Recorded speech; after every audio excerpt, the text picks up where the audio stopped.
The hardest battles often begin on mornings that feel perfectly ordinary. The sun rose gently over the quiet streets of Westbridge, Texas, painting the neighborhood with warm golden light as church bells echoed softly across the town square. It was the kind of Sunday morning that made people slow down, wave to their neighbors, and believe that kindness still lived in everyday moments. Evelyn Carter treasured mornings like this. At 72 years old, the graceful Black woman had spent a lifetime teaching others that dignity was not measured by wealth, power, or recognition, but by the way someone treated another human being when nobody was watching. She carefully placed her Bible on the passenger seat of her silver sedan and smiled to herself before fastening her seatbelt. The church service had ended only minutes earlier, yet the comforting words about faith, forgiveness, and courage still echoed in her heart. As she adjusted the rearview mirror, she caught sight of the small wooden cross hanging beneath it, a gift from her late husband nearly 30 years earlier. She reached out gently, allowing her fingertips to rest against it for just a moment before starting the engine. Her route home was familiar, passing tree-lined streets, small family-owned diners, and tidy front porches where children would soon be riding bicycles before the afternoon heat settled across the neighborhood. Her cell phone chimed through the vehicle speakers. A photograph of her son appeared on the dashboard display. Marcus Carter.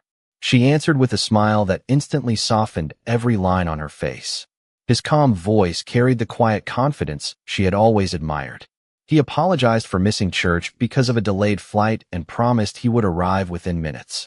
Evelyn laughed softly and reminded him that a mother never stopped worrying, no matter how old her child became. Marcus promised he would stop by for lunch, joking that nobody else could make fried chicken and sweet potato pie quite like she could. Evelyn responded that she had already prepared enough food to feed half the neighborhood, causing them both to laugh together before ending the call. Neither of them realized how precious that ordinary conversation would soon become. Only a few miles away, two white police officers began another routine patrol shift. Officer Daniel Pierce had earned a reputation for acting quickly, rarely questioning his own instincts once he believed he was right. Beside him sat Officer Tyler Brooks, younger and less experienced, eager to prove himself while learning from his senior partner. Their patrol vehicle rolled quietly through the same peaceful streets, where families waved from front yards and local businesses unlocked their front doors for another Sunday afternoon. Nothing about the morning suggested that history was quietly moving toward them. Evelyn drove carefully below the posted speed limit, allowing another vehicle to merge ahead of her before continuing toward home. She noticed the patrol vehicle appear several car lengths behind her, but thought little of it. Throughout her life, she had taught her grandchildren to respect law enforcement while hoping every officer would offer that same respect in return.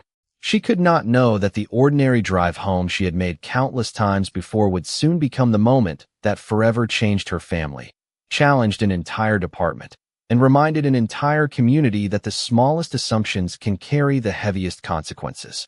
Officer Daniel Pierce watched the silver sedan continue through the quiet Sunday traffic before reaching toward the overhead controls. Blue and red emergency lights immediately reflected across the rear window of Evelyn Carter's car. She glanced into her mirror, slowed without hesitation, and carefully guided her vehicle onto the wide shoulder beside a row of oak trees. Her movements were calm, deliberate, and respectful, exactly as she had taught her children decades earlier. She placed both hands on the steering wheel and waited patiently as the patrol vehicle came to a stop behind her. Officer Tyler Brooks stepped out first, adjusting his body camera while scanning the peaceful surroundings. Families continued driving past without paying much attention. A nearby coffee shop served customers through its front windows, and churchgoers filled the sidewalks carrying conversations that blended with the distant sound of birds. Nothing about the scene suggested that anyone standing nearby would remember this morning for years to come. Daniel approached the driver's side with measured confidence, while Tyler remained slightly behind him.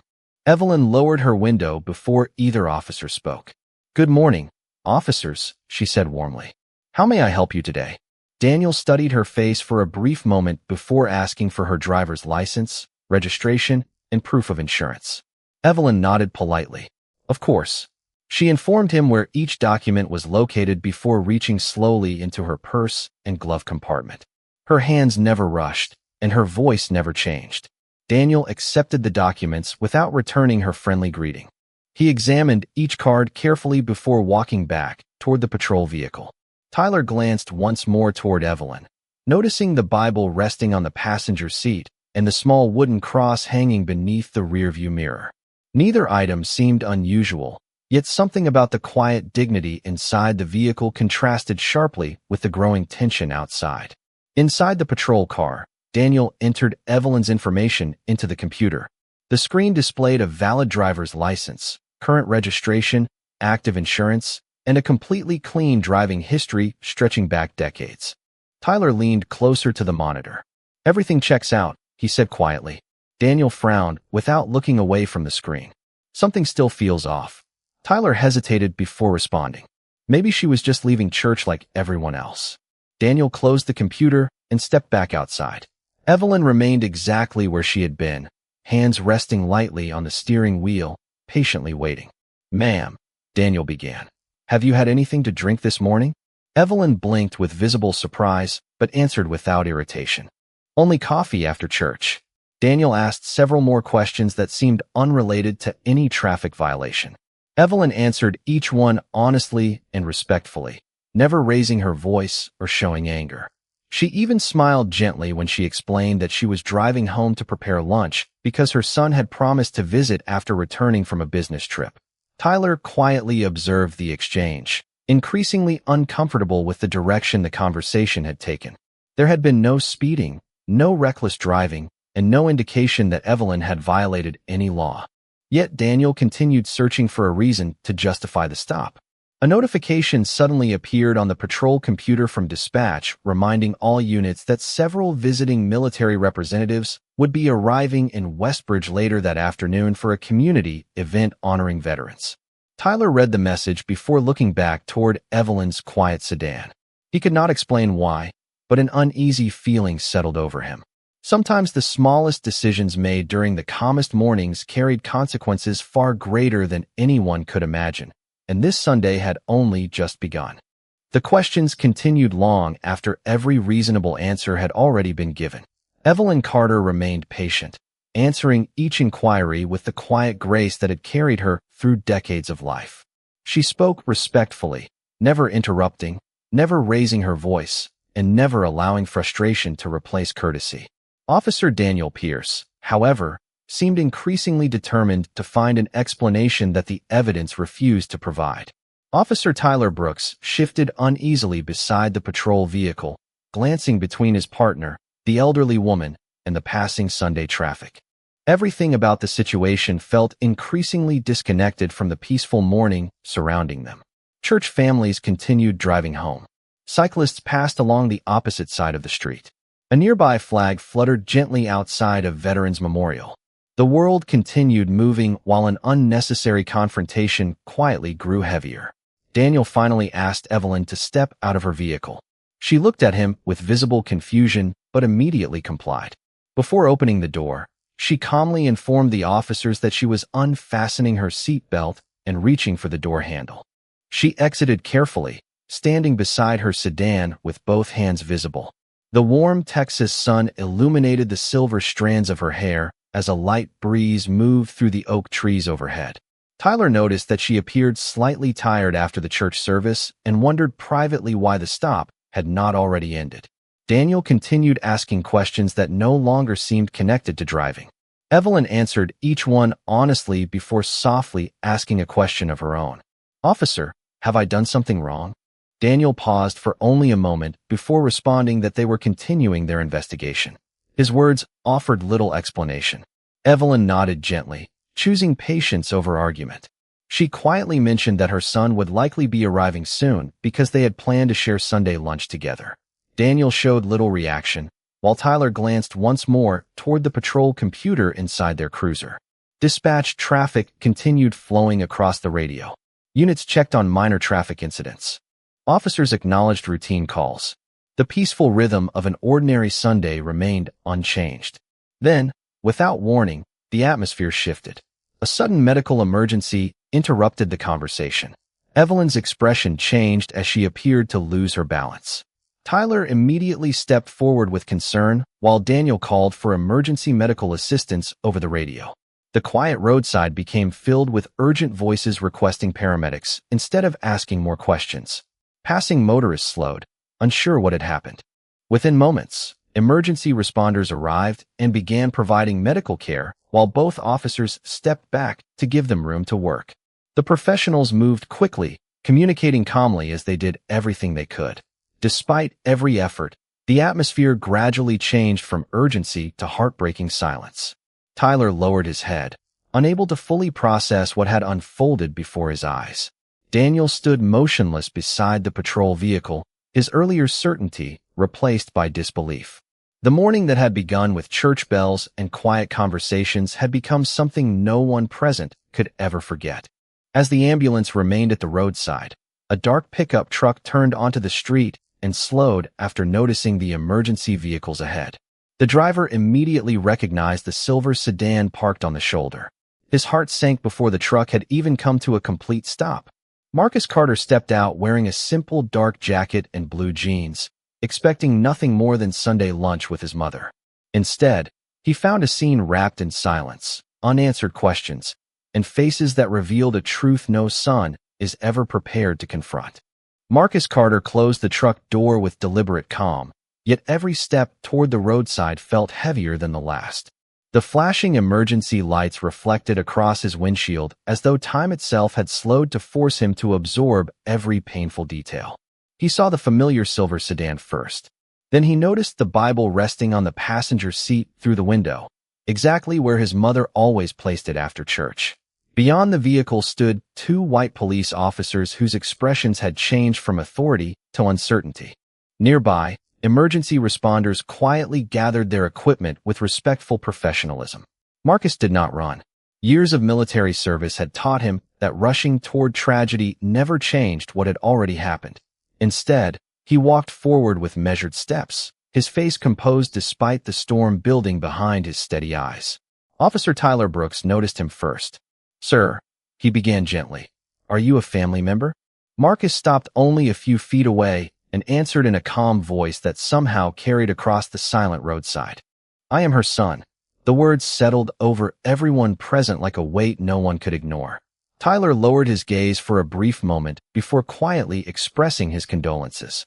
Daniel Pierce remained motionless, searching for something meaningful to say, but every sentence disappeared before it reached his lips. Marcus looked toward his mother's car once more before speaking again. "She called me 20 minutes ago. We were talking about lunch." His voice never rose, yet the quiet honesty behind those words seemed louder than any accusation. Tyler swallowed hard, while Daniel finally managed to explain that a routine traffic stop had unexpectedly turned into a medical emergency, and that emergency responders had done everything possible. Marcus listened without interruption. He neither argued nor blamed anyone standing before him. Instead, he asked one simple question. Was every moment recorded? Daniel looked toward the body camera attached to his uniform before answering softly. "Yes, sir." Marcus nodded once, his expression unchanged. "Then the truth already exists." Those 6 words transformed the atmosphere. There was no threat, no anger, only an unwavering commitment to facts. A black government-issued SUV quietly entered the parking area beside the road only minutes later. A middle-aged Army colonel stepped out after recognizing Marcus almost immediately. His posture straightened instinctively before he approached. "Master Sergeant Carter," he said respectfully. Daniel and Tyler exchanged confused glances. The title clearly carried significance neither of them expected. The colonel continued speaking with visible respect. "Headquarters has been trying to reach you regarding tomorrow's Veterans Ceremony." Marcus acknowledged him with a polite nod, but kept his attention focused on the scene before him. The colonel soon realized why Marcus had been called there and fell silent. Word spread quickly among responding supervisors that the quiet man standing beside the silver sedan was not simply a grieving son, but a highly decorated Delta Force veteran whose service record had earned respect throughout the military community. Yet Marcus never mentioned a single medal, mission, or achievement. None of it mattered to him in that moment. His mother's life could never be measured against titles or honors. As additional department supervisors arrived, The mood shifted from routine procedure to solemn accountability. Marcus looked once more toward the peaceful church Bible still resting inside the car and spoke with calm conviction. I am not here to demand revenge. I am here to make certain that every answer is found, every fact is preserved, and every family that follows receives the justice my mother believed every person deserves. The quiet roadside gradually filled with senior officials as patrol supervisors, investigators, and emergency personnel arrived one after another. Flashing lights no longer represented urgency alone. They now marked the beginning of accountability. Marcus Carter remained standing beside his mother's silver sedan, his hands resting calmly at his sides, while the warm Texas breeze gently stirred the pages of the Bible, still visible through the passenger side window. The sight reminded him of every Sunday morning she had spent encouraging him to choose discipline over anger and truth over impulse. Those lessons had carried him through years of military service, and they would guide him now more than ever. A captain from the police department approached respectfully and introduced herself as Captain Laura Bennett. Her expression reflected genuine concern rather than institutional formality. She explained that an independent investigative team had already been requested and that every available piece of evidence, including body camera recordings, radio traffic, dispatch logs, dashboard camera footage, and witness statements, would be preserved without exception. Marcus listened carefully before responding in the same composed voice that had never once risen above normal conversation. "Thank you for protecting the evidence," he said. "The facts deserve the opportunity to speak before anyone else does." Captain Bennett nodded. "That is exactly how this investigation will proceed." Nearby, Officer Tyler Brooks stood quietly, replaying every moment of the traffic stop in his mind. He remembered Evelyn Carter greeting them with kindness, informing them before reaching for her documents, answering every question with patience, and speaking warmly about the lunch she had planned with her son. The memories became heavier with every passing minute. Daniel Pierce remained several steps away, staring toward the empty stretch of road where the routine stop had first begun. Confidence had been replaced by reflection. For the first time in years, he questioned not only what had happened that morning, but also the assumptions that had quietly shaped countless decisions before it. Reporters began gathering beyond the police perimeter, but Marcus declined every request for an interview. He thanked them for respecting the family's privacy and explained that public statements could wait until verified facts became available. His refusal to speculate surprised many observers. Several veterans attending the afternoon community ceremony quietly recognized him from previous military service. None approached for photographs or conversation. Instead, they offered silent gestures of respect before stepping back. They understood that medals and distinguished careers carried no comfort beside the loss of a parent. Captain Bennett soon returned with additional information. The department had formally notified the district attorney's office. An external review team would oversee the investigation, and counselors had been made available for everyone involved. Marcus expressed appreciation for each step, but his thoughts remained fixed on the woman who had taught him that character was revealed most clearly during life's most difficult moments. Before leaving the roadside, he walked slowly to the driver's side of the silver sedan and rested one hand gently against the roof. He looked through the window at the familiar wooden cross hanging beneath the rearview mirror and whispered a quiet promise meant only for his mother. "Your kindness will not be forgotten, and neither will your belief that justice begins with truth."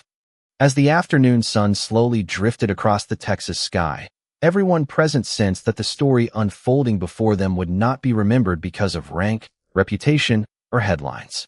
It would be remembered because one ordinary woman had answered every moment with dignity, and one grieving son had chosen integrity over vengeance, allowing truth to become the strongest voice in the silence she left behind. The days that followed unfolded with remarkable discipline rather than dramatic confrontation. Every piece of available evidence was secured according to procedure, and the independent investigative team began reviewing body camera recordings, dispatch communications, vehicle camera footage, written reports, and statements from every witness who had been present along the quiet roadside that Sunday morning. Marcus Carter attended each scheduled meeting without requesting special treatment, despite the respect his military career commanded. He arrived early, listened carefully, answered every question directly, and reminded investigators that conclusions should belong to verified facts rather than public emotion. Captain Laura Bennett noticed that every conversation with Marcus returned to the same principle. He never asked whether someone would be punished.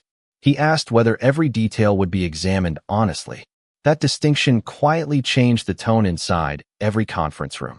Officer Tyler Brooks provided a complete statement describing the stop exactly as he remembered it, including his growing uncertainty as the encounter continued despite the absence of any traffic violation. He admitted that he had questioned the direction of the stop internally, but had failed to express those concerns with enough confidence. His honesty did not erase the past, yet investigators recognized the importance of preserving every perspective without alteration. Officer Daniel Pierce also sat through hours of interviews. For perhaps the first time in his career, he reflected not only on his decisions, but also on the assumptions that had influenced them. Each answer became more thoughtful than defensive. He acknowledged that experience should never replace objectivity and that confidence, without continual self-examination, could gradually become its own blind spot. Outside the investigation, the community responded with quiet compassion. Flowers appeared beside the church where Evelyn Carter had worshipped for decades. Neighbors organized meals for family members, while local pastors, veterans, teachers, and business owners gathered for an evening prayer service celebrating the kindness she had shared throughout her life. Many people spoke not about the tragedy itself, but about the countless small acts of generosity she had offered without expecting recognition. One former student remembered how Evelyn had secretly paid for school supplies when families struggled financially. Another neighbor described how she never allowed anyone to spend Thanksgiving alone. Those stories gradually became her true legacy. Several weeks later, Captain Bennett invited Marcus to review the department's developing recommendations before they were presented publicly. New guidance emphasized respectful communication during every traffic stop, reinforced the importance of clearly articulating lawful reasons for continued investigations, and encouraged officers to challenge questionable decisions professionally regardless of rank. Marcus read every page carefully before quietly setting the folder aside. "Policies matter," he said, "but culture matters even more. People remember how they are treated long before they remember what procedure was followed." Captain Bennett nodded thoughtfully because she knew he was right. Procedures could be rewritten in a single afternoon.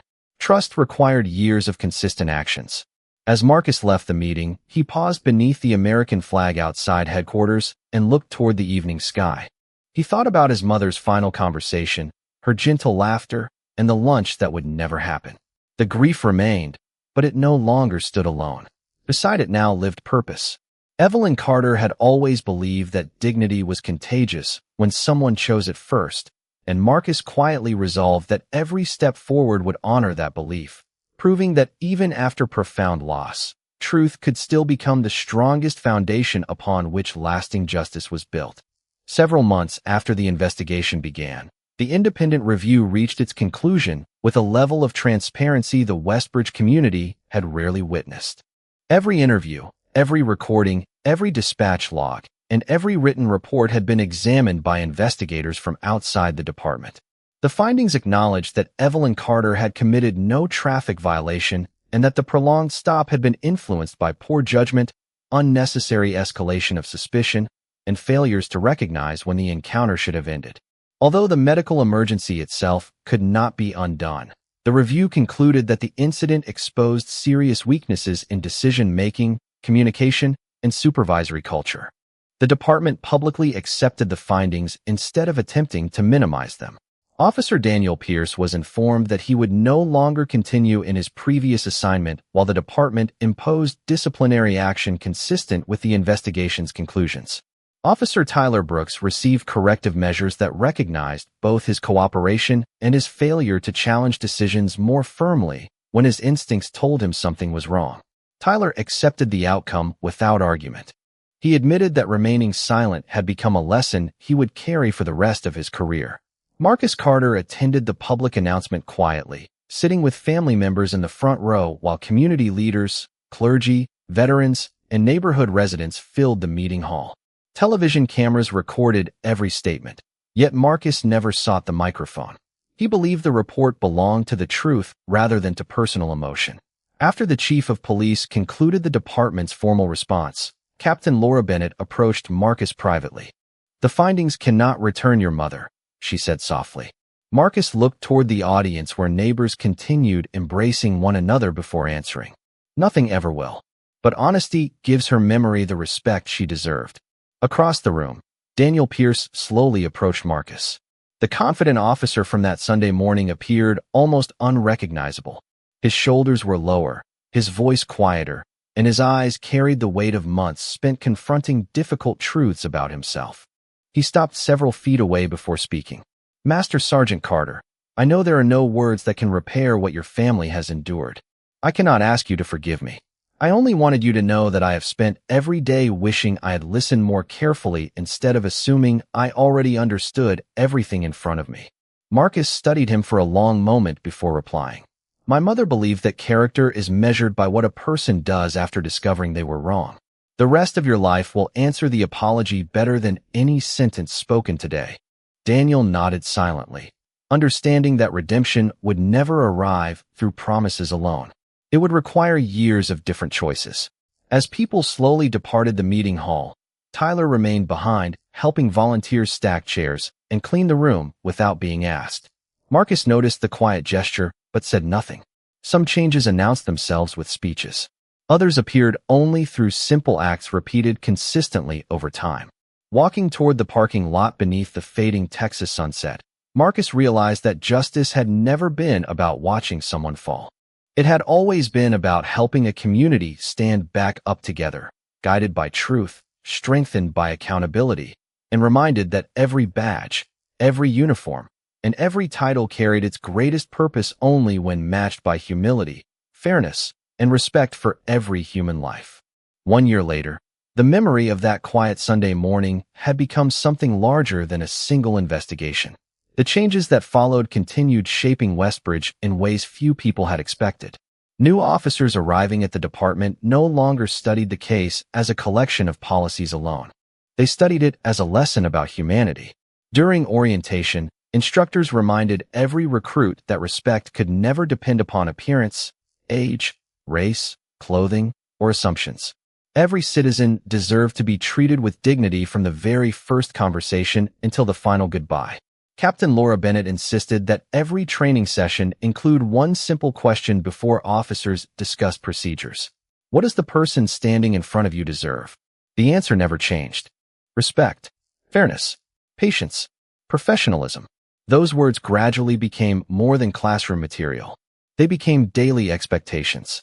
Officer Tyler Brooks remained with the department and quietly dedicated himself to becoming the kind of officer who spoke up when something felt wrong. Younger officers often noticed that he encouraged them to ask difficult questions instead of following assumptions without reflection. He never mentioned his own painful experience unless someone asked directly, but when he did, he spoke honestly about the cost of remaining silent. Daniel Pierce chose a different path. After completing the department's disciplinary process, he accepted responsibility for rebuilding his life away from patrol duties. Rather than disappearing from public view, he volunteered with organizations focused on ethical leadership and community dialogue. He understood that trust, once broken, could only be rebuilt through years of consistent humility. Marcus Carter never sought recognition for the role he had played after his mother's passing. He declined interviews that focused on his military career and instead encouraged reporters to tell people about Evelyn Carter herself. Soon the local church established the Evelyn Carter Community Scholarship, providing annual support for graduating students who demonstrated compassion through service rather than academic achievement alone. The first recipient was a young woman who had spent every weekend delivering meals to elderly neighbors without ever telling anyone. Marcus smiled quietly during the ceremony because he knew his mother would have loved that choice. Inside the fellowship hall, photographs displayed moments from Evelyn's life instead of focusing on the tragedy that had brought everyone together. There she was serving food during Thanksgiving dinners, reading stories to children at the public library, singing with the church choir, planting flowers outside neighbors' homes, and smiling beside Marcus on the day he graduated from military training. Looking at those photographs, people realized that her life could never be defined by its final chapter. It would always be remembered through thousands of ordinary acts of kindness that had quietly transformed everyone around her. As the evening concluded, Marcus walked alone to the small memorial garden beside the church where a young oak tree had been planted in Evelyn's honor. The branches had already begun reaching toward the Texas sky, growing stronger with each passing season. He rested one hand against the trunk and closed his eyes for a brief moment, hearing once again his mother's gentle voice reminding him that strength without compassion was incomplete and that truth never needed anger to remain powerful. The wind moved softly through the leaves as families laughed in the distance.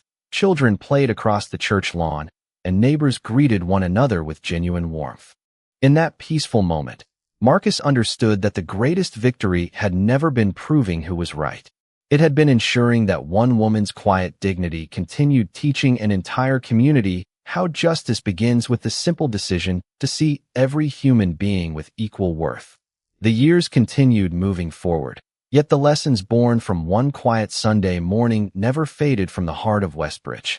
New families arrived, children grew into adults, and officers came and went, but the story of Evelyn Carter remained part of the community because it was never told as a story about fear. It became a story about dignity refusing to disappear even after unimaginable loss. Every spring, the church held a community service day in her honor. People from every neighborhood worked side by side repairing homes, cleaning parks, planting flowers, and delivering meals to elderly residents who could no longer leave their houses easily. Police officers volunteered beside veterans, teachers, firefighters, pastors, business owners, and high school students. Uniforms and titles mattered less than willing hands. Captain Laura Bennett often attended with new recruits, reminding them that trust was never built during moments of crisis alone. It was built through ordinary conversations, everyday kindness, and thousands of respectful decisions that nobody outside the community would ever see. Tyler Brooks eventually became a field training officer. The younger officers assigned to him quickly noticed one habit that never changed.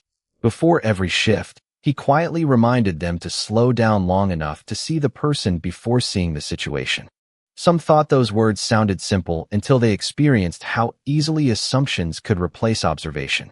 Daniel Pierce also continued rebuilding his life with humility.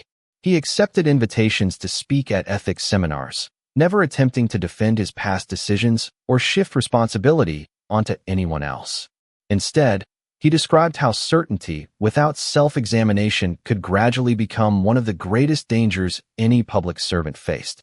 His willingness to confront difficult truths became part of his own journey toward accountability. Marcus Carter returned to private life, remaining active in veterans organizations and community service while rarely discussing the events that had changed his family forever. When young soldiers occasionally asked him how he remained so calm through profound grief, he always offered the same answer. Discipline controls your actions. Character controls your heart. You need both. Those words spread quietly because they reflected the lessons his mother had spent a lifetime teaching him long before the military ever did. On the 5th anniversary of Evelyn Carter's passing, the oak tree beside the church had grown tall enough to cast a broad circle of shade across the memorial garden. Children who had never met her laughed beneath its branches while their parents watched nearby. Few of them understood why the tree had been planted, yet every person enjoying its shade was benefiting from the life of someone whose kindness continued reaching strangers long after she was gone. Marcus stood there for several minutes before placing a small bouquet of white lilies beneath the memorial plaque. He smiled gently, not because the pain had disappeared, but because love had proven stronger than sorrow. As the evening sun settled across the Texas horizon, church bells echoed softly through the neighborhood exactly as they had on that ordinary Sunday years before. Life had moved forward, but the truth remained unchanged. A badge could represent authority, a uniform could symbolize service, and a title could command respect, but none of those things defined the measure of a human being. Character did. Compassion did. The courage to seek truth did. In the end, Evelyn Carter did not change her community because of the way her story ended. She changed it because of the way she lived, and because one son chose justice without hatred, accountability without vengeance, and hope without surrender. proving that the strongest legacy any person can leave behind is a life that teaches others to see every human being with equal dignity.